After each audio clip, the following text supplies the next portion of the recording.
Hello students, बच्चों की पाठशाला चैनल में आप सभी का स्वागत है। आज ये मेरा पहला वीडियो है। आज मैं आपको पढ़ाऊंगा मुहावरे और लोकोक्तियाँ। ये तो ज़्यादातर क्लास 4th से 8th तक में काम आती हैं, लेकिन ये मुहावरे और लोकोक्तियाँ बहुत से एग्ज़ाम्स जैसे कि लेखपाल, यूपी टेट, सी टेट जैसे एग्ज़ाम्स में भी बहुत यूज़फुल होती हैं।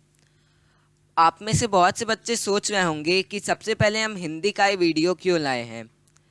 तो इसका जवाब है कि हिंदी हमारी मातृभाषा है और इसीलिए हम सबसे पहले हिंदी से शुरुआत किए हैं। तो चलिए शुरू करते हैं हमारा पहला वीडियो।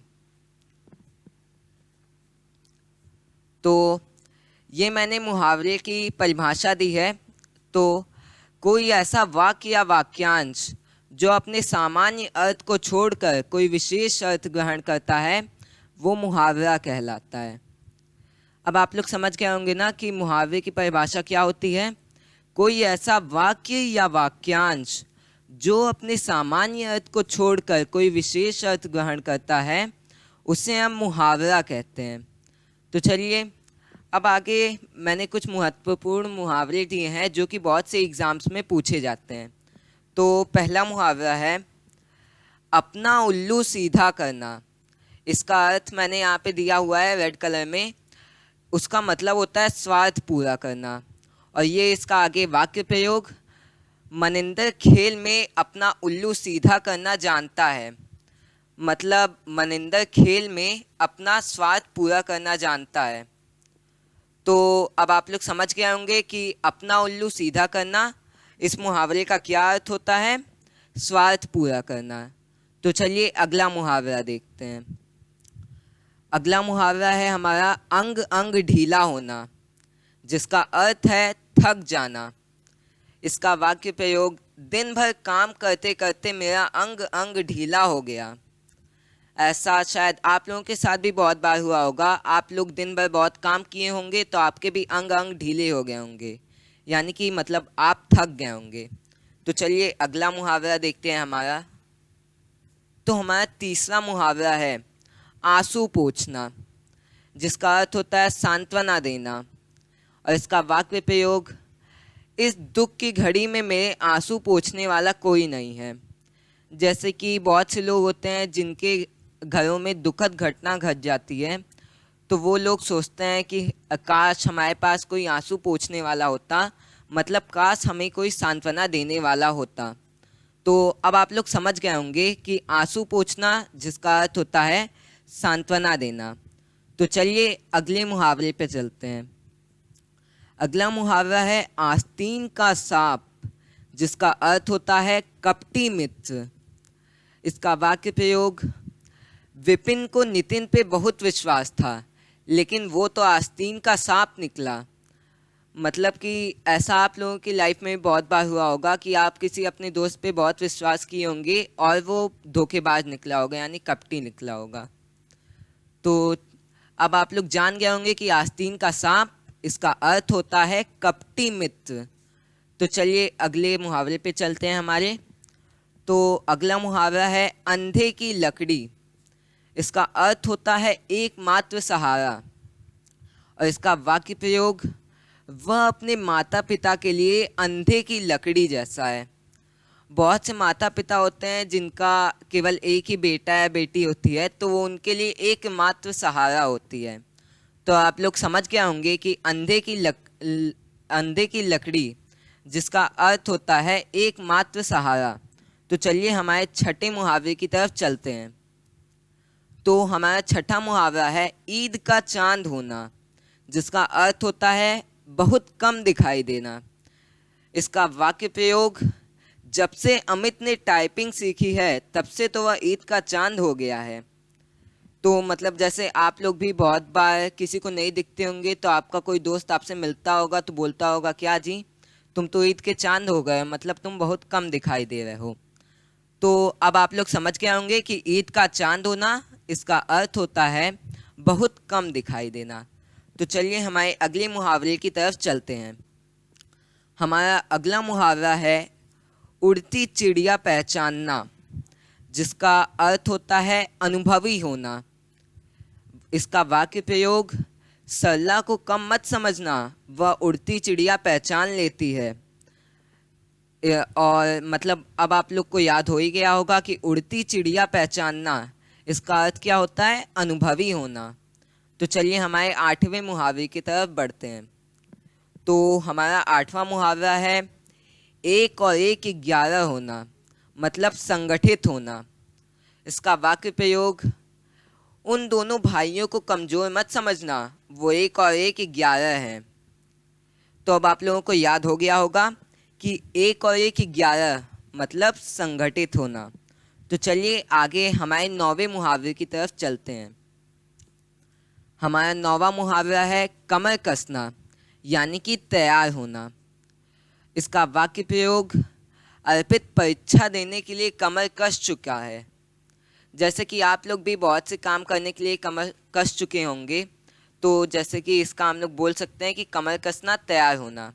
तो आप लोगों को याद हो गया होगा, कमर कसना इसका अर्थ होता है तैयार होना।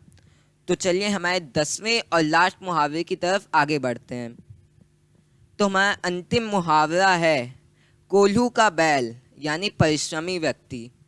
इसका वाक्य प्रयोग, सहजानंद कोल्हू का बैल है, मतलब सहजानंद बहुत ही परिश्रमी व्यक्ति है। आप में से भी बहुत से बच्चे होंगे जो बहुत परिश्रमी होंगे, जो कि बहुत मेहनत करते होंगे। तो अब आप लोगों को याद हो गया होगा कि कोल्हू का बैल यानी परिश्रमी व्यक्ति। तो अब मैं आपको बता दूं कि ये 10 मुहावरे थे। अब आगे मैंने 5 लोकोक्तियाँ दी हैं। तो चलिए अब लोकोक्तियों की तरफ आगे बढ़ते हैं। तो सबसे पहले मैंने लोकोक्ति की परिभाषा यहाँ पे दी हुई है। लोकोक्ति की परिभाषा है, किसी विशेष स्थान पर प्रसिद्ध हो जाने वाले कथन को लोकोक्ति कहते हैं। चलिए आगे मैंने कुछ महत्वपूर्ण लोकोक्तियाँ दी हैं। लोकोक्तियाँ भी बहुत से एग्ज़ाम्स में पूछी जाती हैं, तो इसे भी ध्यान से पढ़ें। तो हमारी पहली लोकोक्ति है, एक अनार 100 बीमार, यानी कि वस्तु एक और उसके चाहने वाले अनेक। और इसका वाक्य प्रयोग देखते हैं। इसका वाक्य प्रयोग है, कार्य में लिपिक के 2 स्थान रिक्त हैं, जिसके लिए हजारों आवेदन पत्र आए हैं, इसे कहते हैं एक अनार 100 बीमार। तो अब आप लोग समझ गए होंगे इस लोकोक्ति का अर्थ, यानी एक अनार 100 बीमार, इसका अर्थ होता है एक वस्तु और उसके चाहने वाले अनेक। तो हमारी दूसरी लोकोक्ति चलिए, और ये है, खरबूजे को देखकर खरबूजा रंग बदलता है, यानी कि संगति का असर जरूर पड़ता है। इसका वाक्य प्रयोग देखते हैं। शहर में आकर भोला भाला नवीन भी फैशन करने लगा। किसी ने सही ही कहा है, खरबूजे को देखकर खरबूजा रंग बदलता है। तो अब आप लोगों को याद ही हो गया होगा कि खरबूजे को देखकर खरबूजा रंग बदलता है, इसका अर्थ होता है संगति का असर जरूर पड़ता है। तो अब हमारी तीसरी लोकोक्ति की तरफ आगे बढ़ते हैं। चलिए, चमड़ी जाए पर दमड़ी ना जाए, इसका अर्थ है बहुत कंजूस होना। इसका वाक्य प्रयोग, सेठ जोड़ामल के पास चंदा मांगने क्यों जा रहे हो, जानते नहीं उसका तो वही हाल है, चमड़ी जाए पर दमड़ी ना जाए। तो अब आप लोगों को याद हो गया होगा कि चमड़ी जाए पर दमड़ी ना जाए का अर्थ है बहुत ही कंजूस होना। तो चलिए आगे बढ़ते हैं, और ये हमारी चौथी लोकोक्ति है, सिर मुड़वाते ही ओले पड़ना, यानी कि उसका अर्थ है काम शुरू होते ही रुकावटें आना। इसका वाक्य प्रयोग देखते हैं। इसका वाक्य प्रयोग है, प्रनेश ने कपड़े की नई दुकान खोली, पर अगले ही दिन उसके दुकान में शॉर्ट सर्किट होने के कारण आग लग गई, इसे कहते हैं सिर मुड़वाते ही ओले पड़ना। तो अब आप लोगों को याद हो ही क्या होगा कि सिर मुड़वाते ही ओले पड़ना का अर्थ क्या होता है, काम शुरू होते ही रुकावटें आना। तो चलिए हमारी अब आखिरी लोकोक्ति की तरफ बढ़ते हैं। तो चलिए, ये है, होनहार बेरवान के होठ चिकने पात, यानी कि जो होनहार व्यक्तियों के गुण बचपन में ही दिखाई दे जाते हैं। तो इसका वाक्य प्रयोग है, सचिन तेंदुलकर ने शुरुआत में ही अपनी बल्लेबाजी से सबको चकित कर दिया। किसी ने ठीक ही कहा है, होनहार बेरवान के होठ चिकने पात। तो स्टूडेंट्स, आज आपने पढ़ा कुछ महत्वपूर्ण मुहावरे और लोकोक्तियाँ। तो मैं उम्मीद करता हूँ कि आप लोग ये महत्वपूर्ण मुहावरे और लोकोक्तियाँ याद करेंगे, क्योंकि ये बहुत से एग्ज़ाम्स में पूछे जाते हैं और आप लोगों को शायद बहुत से एग्ज़ाम्स देने हो, तो उसमें अगर ये आए तो आप उसको कर लें।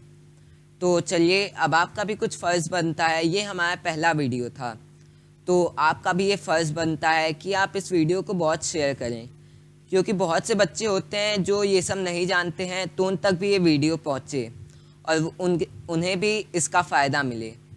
और आगे भी हम बहुत से वीडियो लेके आएंगे, जिसमें हम LKG से 4th 5th तक के वीडियो लेके आएंगे, तो उसे भी देखें और इस वीडियो को लाइक कर दें और हमारे चैनल को सब्सक्राइब भी करें। तो चलिए ख़त्म करते हैं हमारा वीडियो। Thanks for watching.